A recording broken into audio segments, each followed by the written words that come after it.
నమస్కారం, నేను మీ జీవిత. బాన్స్వాడ నియోజకవర్గం బరం రేడికి గ్రామంలో మున్నూరు కాపు సంఘం కమ్యూనిటీ ఫంక్షన్ హాల్ వద్ద తన సొంత ఖర్చులతో బోరు వేయించిన ఉమ్మడి రాష్ట్ర అధ్యక్షులు శ్రీనివాసరావు.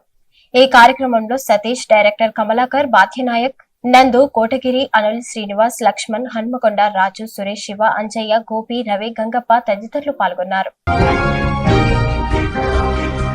వేసవిలో ఎండల తీవ్రత పెరిగినందున ఉపాధి కూలీలు అప్రమత్తంగా ఉంటూ తగు జాగ్రత్తలు తీసుకోవాలని కల్వకుర్తి మాజీ ఎమ్మెల్యే జైపాల్ రెడ్డి సూచించారు. కల్వకుర్తి నియోజకవర్గంలోని తలకొండపల్లిలో ఆయన మాట్లాడుతూ కూలీలు ఉదయాన్నే పనులకు వెళ్లి ఎండ తీవ్రత కాకముందుకే పనులు ముగించుకొని ఇంటికి చేరుకోవాలని ఆయన సూచించారు.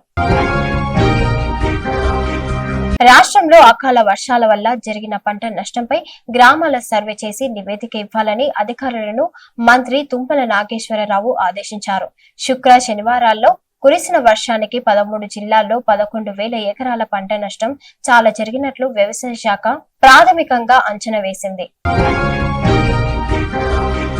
కల్వకుర్తి మహాత్మా జ్యోతిబా పూలే బీసీ బాలికల గురుకుల పాఠశాలలో మిగిలిన సీట్లకు దరఖాస్తు చేసుకోవాలని పాఠశాల ప్రిన్సిపల్ నాగమణి కోరారు. 2025-26 సంవత్సరాలలో 2025-26 సంవత్సరంలో 6, 7, 8 తరగతుల్లో మిగిలిన సీట్లకు ప్రవేశానికి అవకాశం ఉందని ఆమె పేర్కొన్నారు. అర్హులైన ఆసక్తి గల విద్యార్థినీలు ఈ నెల 31లోగా దరఖాస్తు చేసుకోవాలని ఆమె సూచించారు. Thanks for watching.